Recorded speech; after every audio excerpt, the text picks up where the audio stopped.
A paz do Senhor, irmãos. Amém. Só o Pierre está animado. A paz do Senhor, irmãos. Amém. Amém. Para nós é motivo de muita alegria podermos se encontrar com Deus ou nos encontrarmos com o Senhor em sua casa, poder adorá-lo e fazer menção de sua palavra. Convido a todos a abrirem a Bíblia no segundo livro do rei de Israel, o rei de Israel, capítulo 5, versículo 1, onde nós vamos estar dando a continuidade nos 7 vergulhos de Naamã,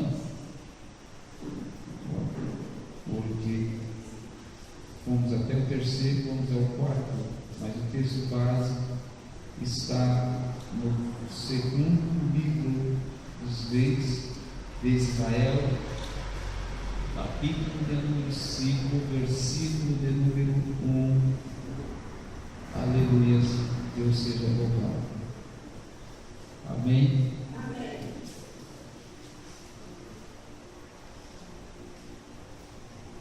Diz assim: Naamã, chefe do exército do rei da Síria, era um grande e respeitado homem diante do seu Senhor. Repita comigo: respeitado homem diante do seu Senhor. Porque por meio dele o Senhor dera livramento aos sírios. Era um homem valoroso. Repita comigo: homem valoroso. Porém, repita, porém, leproso. Amém? Ou porém sofria de lepra, dependendo da tradução bíblica. Sente-se, por favor.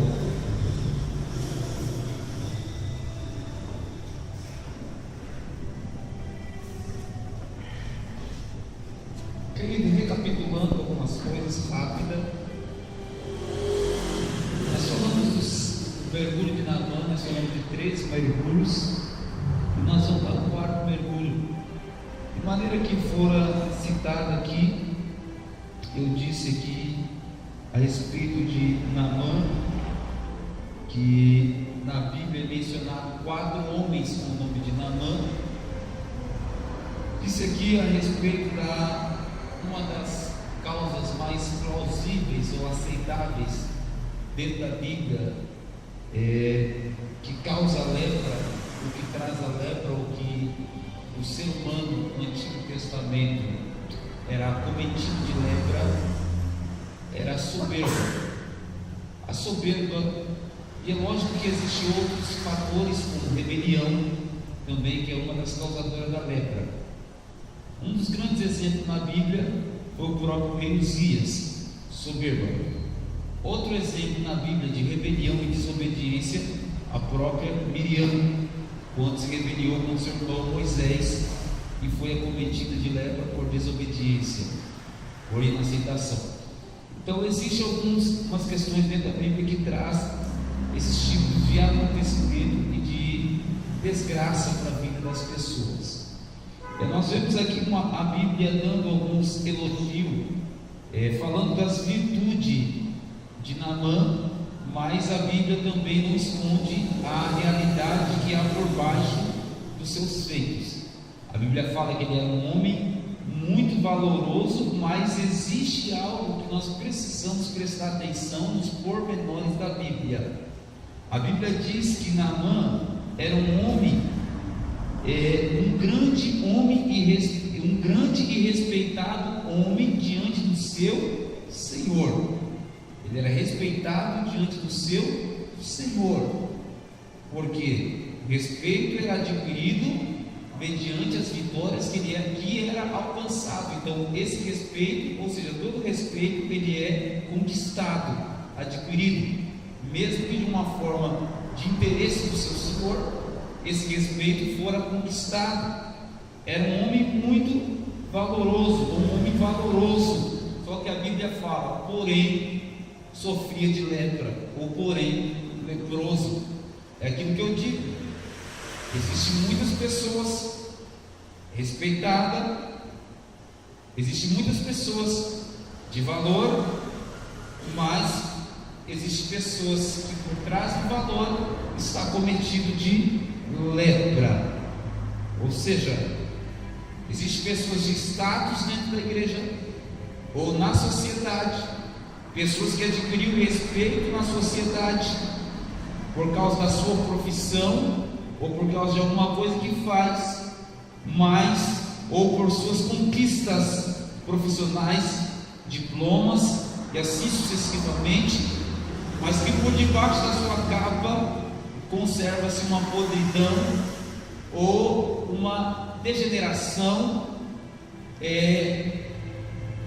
que carrega no oculto um odor, porque a doença que Naamã tinha era de um odor desagradável, e esse tipo de pessoa acaba se escondendo por trás dos seus talentos e das suas ocupações e das suas conquistas, porque hoje o ser humano ele é baseado muito nisso.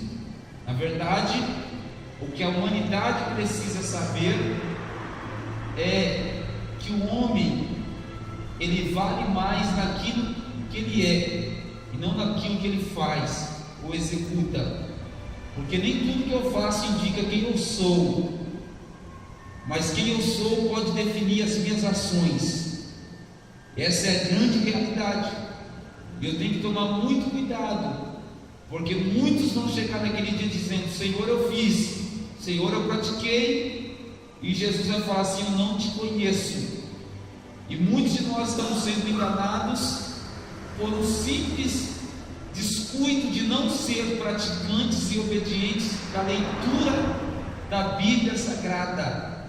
Engolimos profetada, engolimos qualquer tipo de revelações, engolimos histórias contadas, porque existem revelações que parecem mais história contada do que própria revelação, e engolimos certos tipos de coisas que não tem cabimento porque não lemos a Bíblia.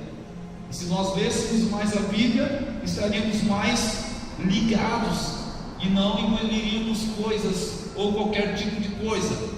Ou seja, Naamã era um homem valoroso, porém leproso. Está cheio de pessoas aí, meu irmão, se destaca na sociedade, se destaca na profissão, se destaca até mesmo na igreja, mas por debaixo da sua capa produz lepra, está enfermo e precisa ser curado, precisa descer e mergulhar. Falamos do primeiro mergulho, mergulho da obediência. Falamos do segundo mergulho, o mergulho da humilhação. Falamos do terceiro mergulho, o mergulho da paciência. Iniciaremos aqui falando do quarto mergulho. Repita comigo: quarto mergulho. Quarto mergulho. Diga para o irmão que está do teu lado: Deus tem uma quarta fase para você. Deus tem uma quarta fase para você. Porque a nossa vida é feita de etapas. É feita de fases. Deus não desobedece a sua própria palavra. Deus não passa por cima daquilo que Ele determinou. Portanto, meu irmão, diga: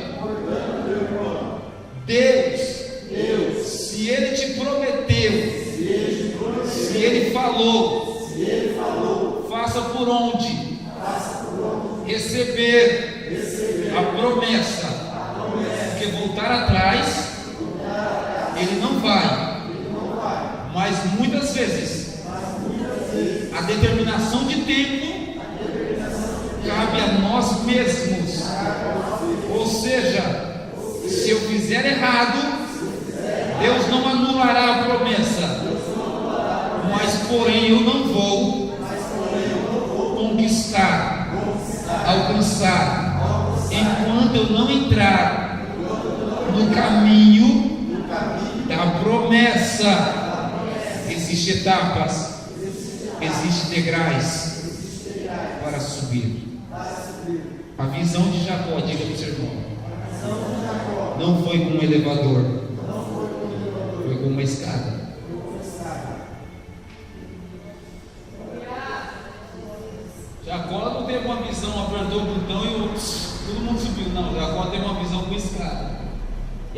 ali tipificava o próprio Cristo, cristologia no Antigo Testamento.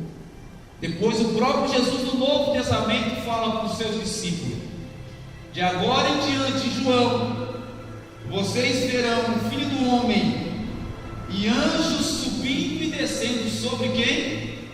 Sobre ele. Ou seja, a escada que Jacó viu, quem subia e descia era?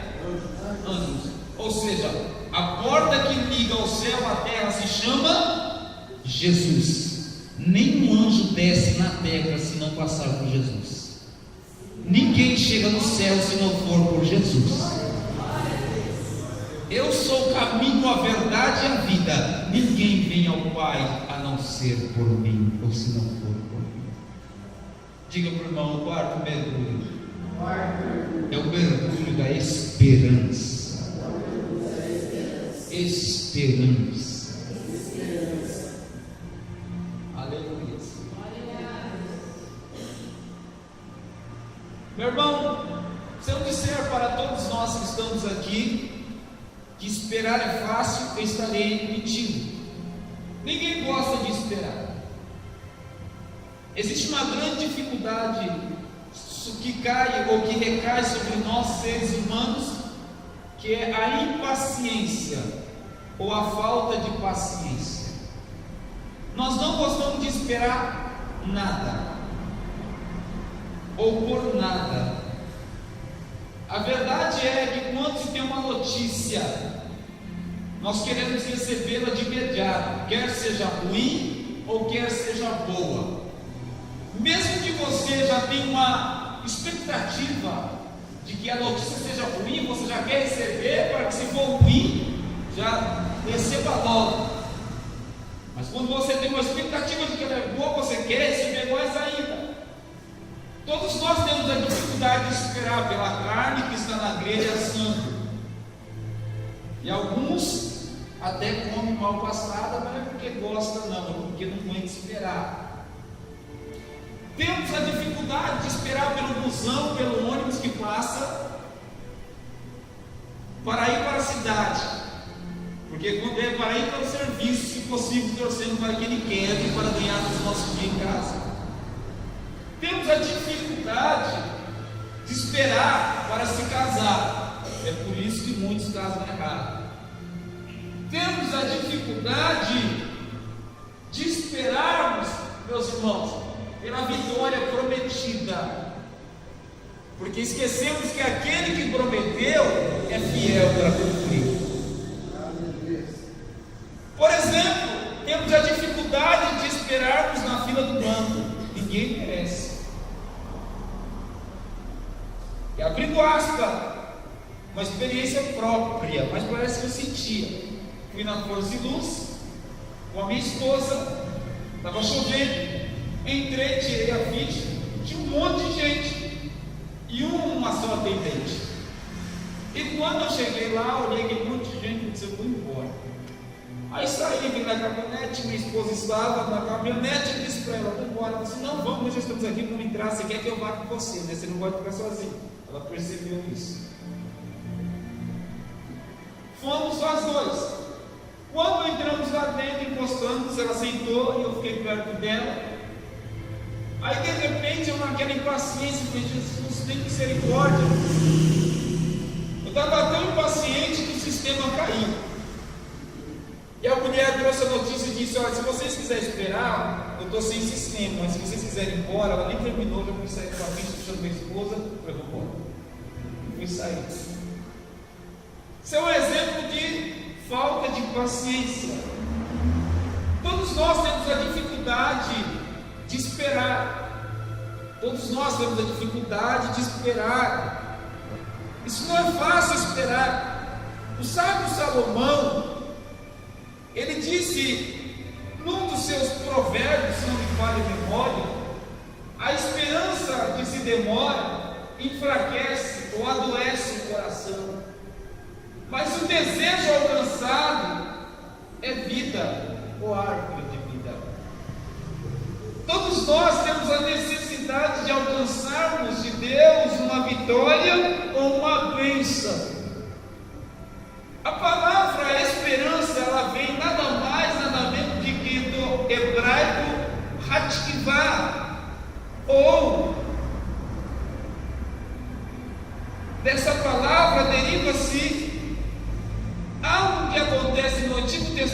casamento com uma prostituta. Quando Josué mandou 2 espias para a terra de Jericó para sondar, eles encontraram uma mulher chamada Raabe. Raabe, ela teve que colocar um cordão escarlate, e daquele cordão saiu essa palavra hebraica chamada Hatikvá, que significa esperança. Ou seja, aquele cordão simbolizava a esperança de que Raabe seria salva quando Israel tomasse a cidade de Jericó. Ora, a Bíblia diz em Romanos capítulo 5, versículo 4 ao 5: e a paciência gera a experiência, e a experiência a esperança, e a esperança não traz confusão, porquanto o amor de Deus está derramado em nosso coração pelo Santo Espírito que nos foi dado.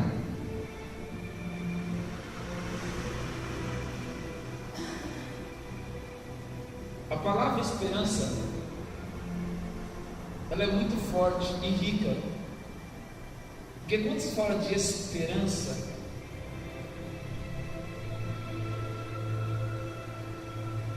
ela se divide. Aleluia.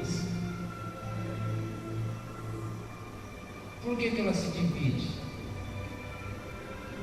Esperança. Quando você pega a primeira letra, o você vai ver que tem algo a ver com expectativa. Quem tem esperança tem expectativa. Só que se você cortar o e você deixar, a única diferença, eu falo no fonema, no som da palavra, é que é um E, não é um H. Vai ficar uma palavra chamada herança. Herança. Quando Deus falou, através do apóstolo São Paulo, no capítulo de número 4 de Romanos, no versículo de número 18, o apóstolo Paulo me fala uma palavra tão paradoxal, mas que depois você entende, porque ele fala assim, ele falando de Abraão, o qual em esperança creu contra a esperança. Isso é um paradoxo. Que seria feito pai de muitas nações. Só que depois você entende que Abraão usou a esperança divina para crer contra a esperança física, carnal, porque as suas condições carnais não dava, mas as condições espiritual dava. Olha para o irmão que está do seu lado e diga para ele assim: não deixe, aleluia, o cenário que está à tua volta te influenciar. Deus é maior do que o cenário que você está vivendo. Glória a Deus. No versículo 19, Paulo diz assim: ele não enfraqueceu na fé, nem atentou para seu próprio corpo já amortecido. É por isso que Jeremias, capítulo 7, se não me falha a memória, versículo de número 7, 17, não sei, 5, caiu, tá? Maldito é o homem que confia no homem. Aí todo mundo acha que confia nos outros, negativo. Jeremias está falando de si próprio. Maldito é o homem que confia em si mesmo, que faz do seu próprio braço, da sua carne, da sua força. Por isso que Abraão não atentou para o seu corpo, porque se ele atentasse para o seu próprio corpo, ele seria maldito, porque o corpo dele não tinha condições nenhuma de alcançar nada. Ou seja, meu irmão, tu não tem condições, eu não tenho condições, mas tudo eu posso naquele que me fortalece. Eu não tenho, mas o Deus que eu sirvo, Ele tem. Eu não posso, mas o Deus que eu sirvo, Ele pode. Servir a Deus é isso, meu irmão, é ir além das nossas expectativas, é atingir aquilo que eu não atingiria, é alcançar o inalcançável, é ir além daquilo que eu poderia ir. Aleluias.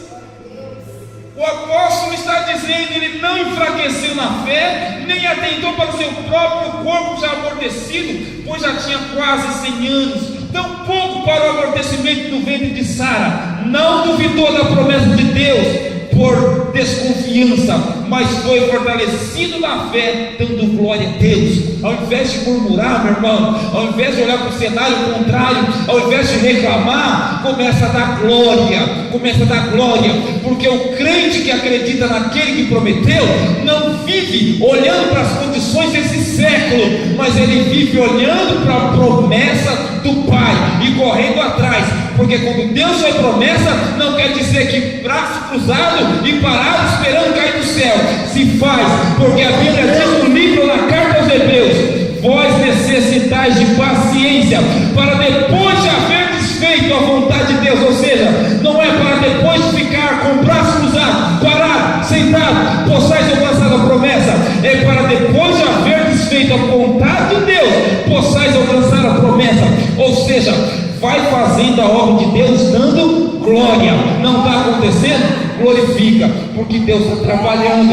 Eu não estou vendo? Glorifica e vai fazendo, porque Deus está trabalhando. Porque a Bíblia diz que ele não desconfiou, mas foi fortalecido na fé, dando glória, estando certíssimo de que o que ele tinha prometido também era poderoso para o cumprir. Glória a Deus. Isso é costume. Para quebrar a frieza, eu gosto. Olha para o irmão e fala para ele assim: olha, aquele que te prometeu, ele é fiel para cumprir.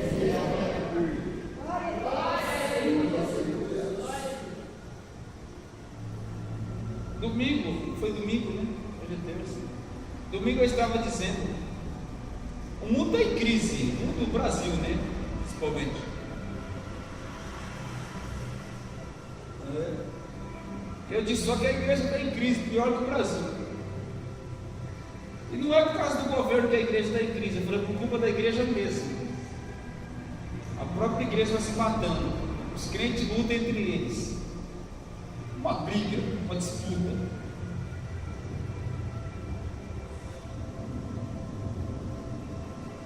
No carnaval, nas cidades pequenas, pelo menos interior,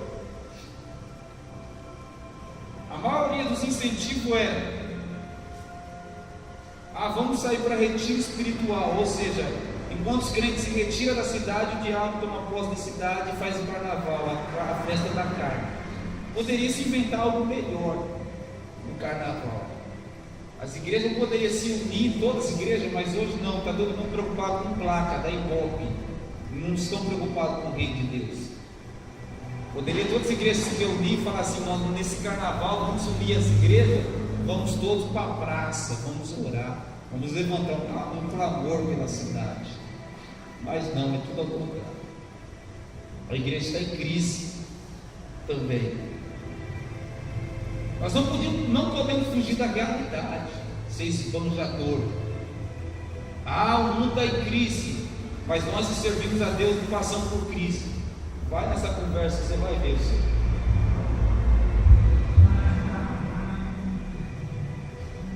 Lembra quando Samaria foi cercada por rei Ben-Hadad?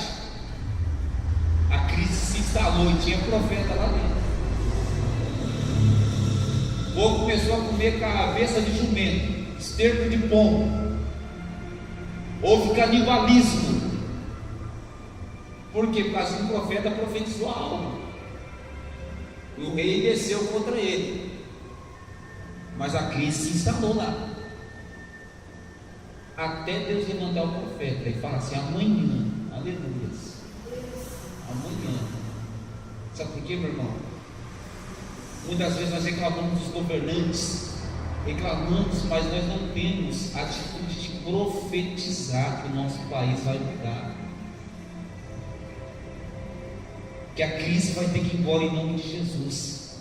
Será que ainda não existe mais profeta, não existe mais homens e mulheres de Deus que têm o poder de ajoelhar, dobrar o joelho e falar: Deus, muda essa situação? Está difícil. Não, o que nós fazemos é só murmurar. Mas ainda tem homens e mulheres de Deus, profeta na terra.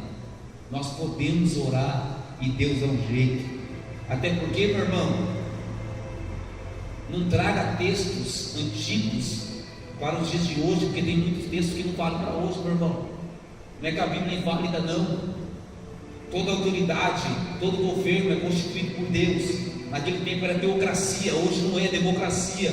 E Deus não colocou a Dilma no comando coisa nenhuma. Quem colocou foi o povo.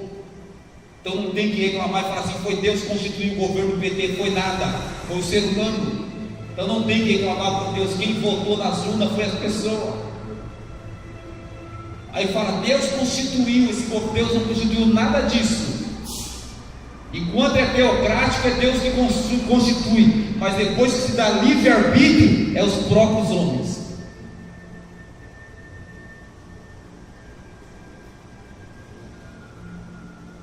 Tem texto na Bíblia que você tem que prestar atenção. Existe equívocos teológicos também. É como Salomão, não vai haver outro. É como Josué orou, não vai acontecer o que ele fez. Tem texto que não vai, aquele tempo acabou. Não houve antes, não houve depois. Quando o apóstolo estava falando daquela época. Quem estabelecia era Deus, colocava, tirava, matava e tal. Passou-se os tempos? Não. Deus deixou, ó, vai vocês e coloca aí. Acontece tsunami. É a mão de Deus. É a irresponsabilidade do desmatamento e do desequilíbrio que o ser humano criou na face da terra. Aí as pessoas falam: se Deus existisse, por que ele deixa acontecer tsunami e matar tantas pessoas lá? Matou porque o ser humano plantou, e tudo que se planta colhe. É a lei da semeadura, é irrevogável. Se nós plantamos um governo corrupto, nós vamos colher corrupção.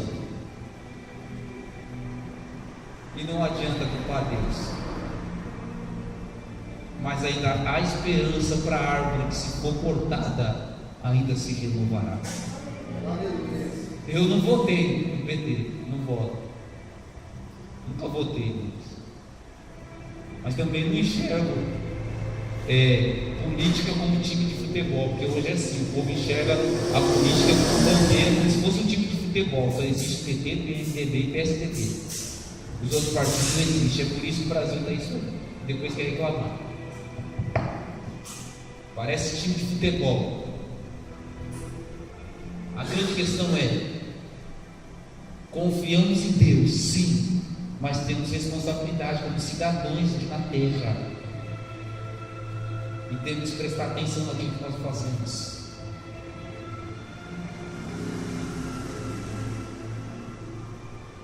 Meu irmão, se você tem fé, você olha para si mesmo e diga dentro de você: eu tenho esperança que a minha vida vai mudar, a minha história vai mudar. E agora diga para o teu irmão: tenha esperança. Porque a tua vida está na mão de Deus, nas mãos.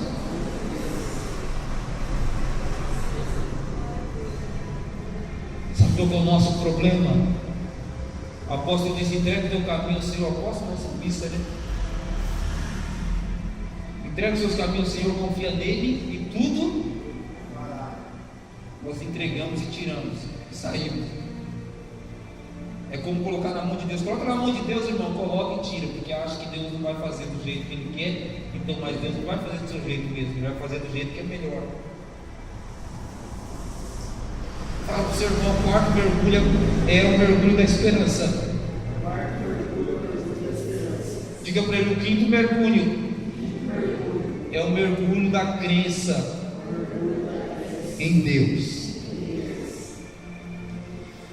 A Bíblia diz em Hebreus capítulo 11, versículo de número 6: sem fé é impossível agradar-lhe, porque é necessário que aqueles que se aproximam de Deus creem que Ele existe e que é galardoador daquele que o busca. Se eu não creio em Deus, não tem como eu alcançar vitória. Hebreus diz: sem fé é impossível agradar. A fé é o firme fundamento das coisas que se esperam e a prova daquilo que não se vê. Porque o apóstolo Paulo diz: a esperança que se vê não é esperança, porque como nós vamos esperar aquilo que nós vemos? É ilógico. Eu só espero aquilo que eu não estou vendo. Mas eu espero porque eu acredito em Deus. É uma sequência. Quando o profeta falou: Naamã, você tem que dar 7 mergulhos, mandou o pupilo dele, o moço, avisa ele, porque Naamã era arrogante, tá? A Bíblia fala de respeito diante do seu Senhor. Era valoroso porque por intermédio dele, o Senhor deu. Mas como que se o Senhor deu vitória por intermédio dele, pastor, como que ele pode ser arrogante? Leia a Bíblia, segundo Crônicas 20, 16. Leia o que Deus fez na vida de Uzias e leia qual foi o resultado, o que Uzias fez. Subiu para a cabeça. E o que aconteceu com Uzias? Foi ferido de lepra. Lepra é para arrogante e para desobediente, soberbo. E a Bíblia fala, porém leproso, valoroso, porém leproso. Aí ele deu o primeiro mergulho, que é o da obediência, obedeceu. Aí deu o segundo mergulho, que foi da humilhação, muito humilhante, porque ele olhou para o rio, que não era bom na época, Jordão, Tietê de São Paulo, um pouquinho pior. Olhou para o Jordão e falou assim: nossa, tantas águas boas, só que ele esqueceu que a carne dele estava pior que o Jordão.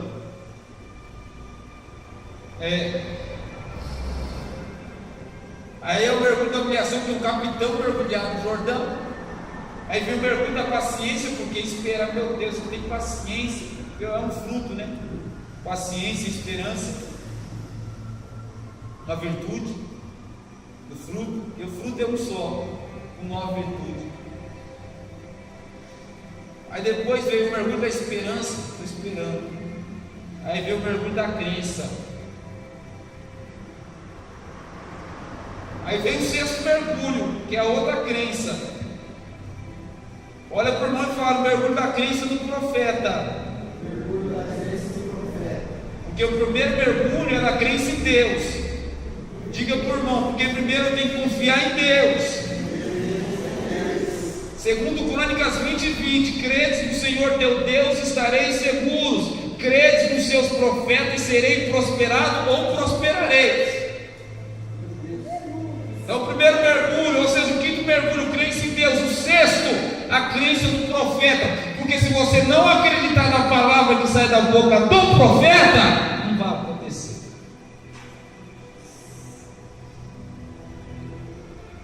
Nós vivemos uma época em que existe o dom de profecia e existe a época de que existe o profeta por ministério, que é o dom de Jesus. O dom de profecia é o dom do Espírito Santo. O dom de profeta é o dom do Filho. Porque para quem não sabe, existe o dom do Pai, o dom do Filho e o dom do Espírito Santo. Está na Bíblia. E o dom de profeta é um dom do Filho. Está lá na carta que Paulo escreveu em Efésios, se não me falha a memória. A uns ele deu a profeta, dom ministerial.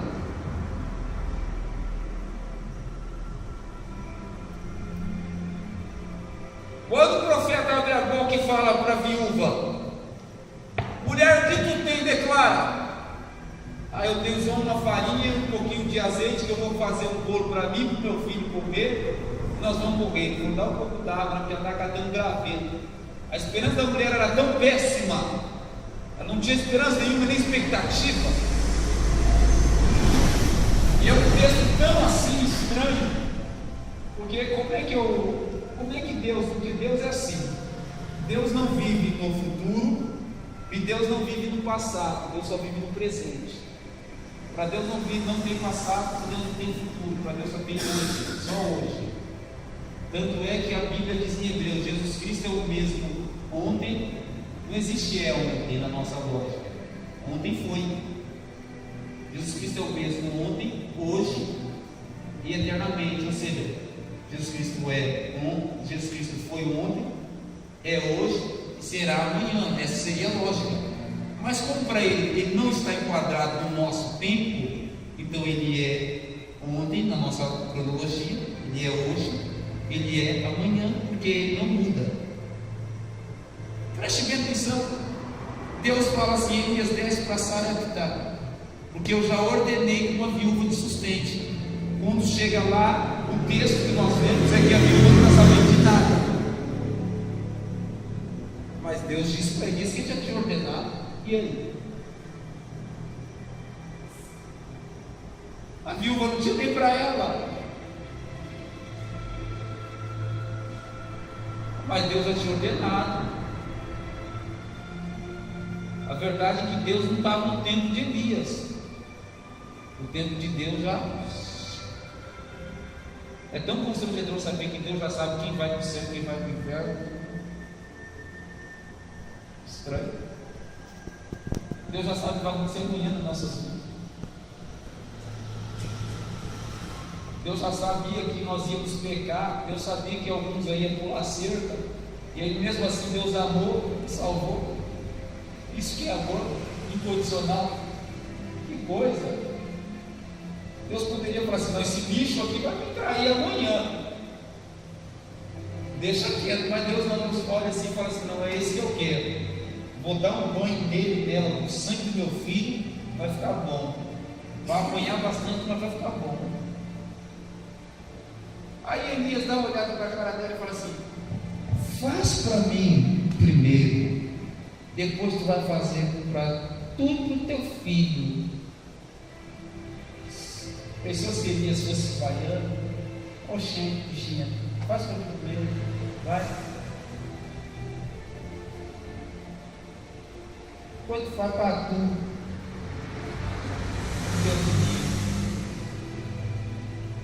Oxe. E o que eu acho interessante é que a mulher não educou. Ou educou isso? Não, né? Ela deu água para o profeta. Aí o profeta comeu. Daí vem a palavra do profeta: a farinha da panela não vai acabar.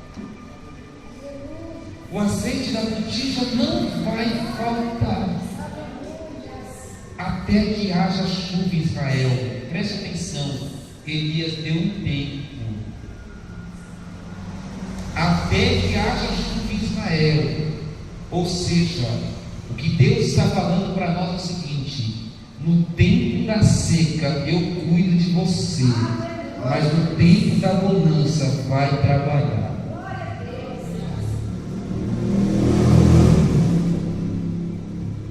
Simples assim, né? Olha para o irmão que está ao seu lado e diz assim: nessa seca, nessa crise, Deus cuida de nós. Mas no tempo da bonança, temos que fazer por onde? Para receber o milagre. Aleluia. Peraí, que bênção. Era esposo de Vinícius.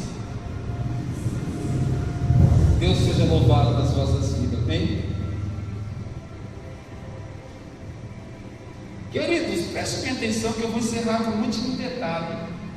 Nós vivemos um tempo horrível, essa é a verdade. Parece o princípio das dores que Jesus falou. Eu não aguento nem assistir televisão. Ainda bem que eu tenho o canal fechado, para distrair de vez em quando. Mas aí Naamã deu um mergulho, porque ele estava indo para o sexto mergulho, você precisa acreditar no profeta. Porque primeiro, quando o rei rasgou a roupa, Eliseu deu uma olhada e falou assim: ué, esse cabra está doido, rasgando a roupa, por que você está fazendo isso? Manda vir até mim, que saberás que tem profeta em Israel. Aleluia, Glória a Deus. Aleluias. Eu sinto a presença de Deus. Glória a Deus. Olha, irmãos, presta atenção. Eu disse que o primeiro mergulho foi o mergulho da obediência e da morte. Foi isso que eu falei na terça-feira passada. Porque a palavra mergulho usada em Naamã, por incrível que pareça, é a mesma palavra, expressão usada para batismo. E quando nós falamos de João Batista, a maioria das pessoas pensam que o sobrenome de João era Batista. Meu pai tinha o sobrenome de Batista, o segundo Batista Tolentino. Mas a palavra Batista vem da palavra grega baptismo. Me fala a memória? Não sou muito bom no grego, não. Mais ou menos hebraico. A palavra Batista, na verdade, é porque ela é da palavra batismo. Porque na verdade o nome João Batista era João o Imergidor, aquele que batizava. Por isso que era chamado de João Batista. Então quando Naamã vai mergulhar, o primeiro mergulho, ele foi para obedecer e para morrer. Ele precisava morrer, porque todo arrogante precisa morrer. Aí ele vai para o sétimo mergulho. Diga para o seu irmão: tu está indo para o sétimo mergulho. Fala para ele: esse mergulho tem um nome. O nome desse mergulho é milagre. Olha por longe e diz: Deus tem milagre para a tua vida, para a tua família, para o teu ministério. Deus tem milagre. Oh, meu irmão,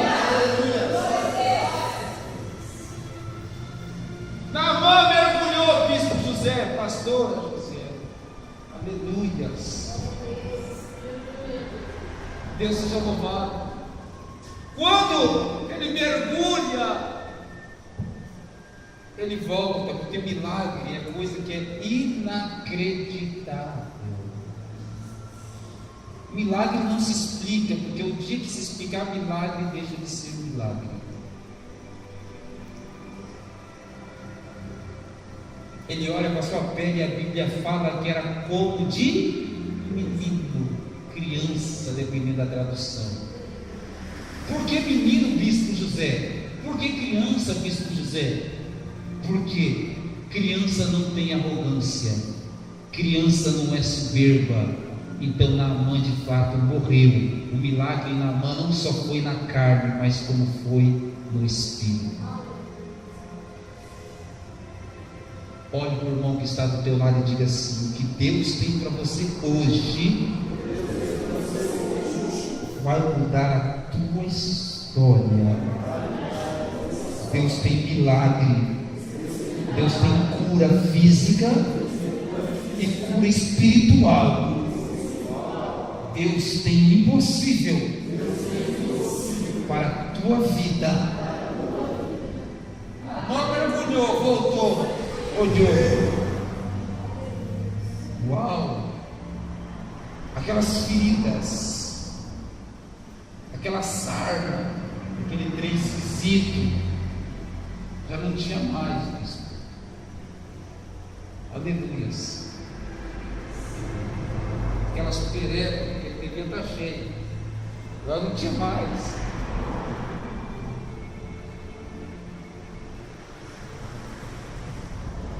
Faz assim com a sua mão direita.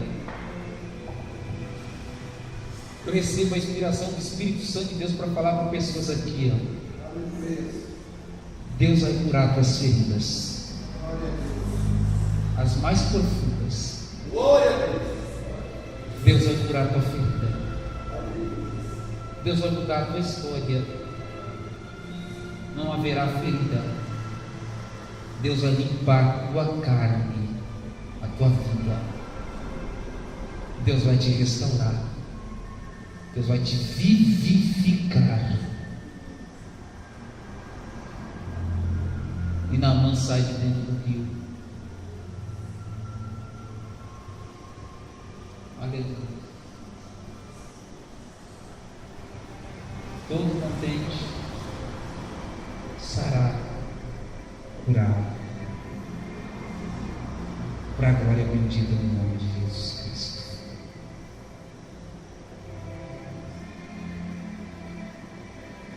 Amém? Amém? Amém? Amém. Acredita no milagre?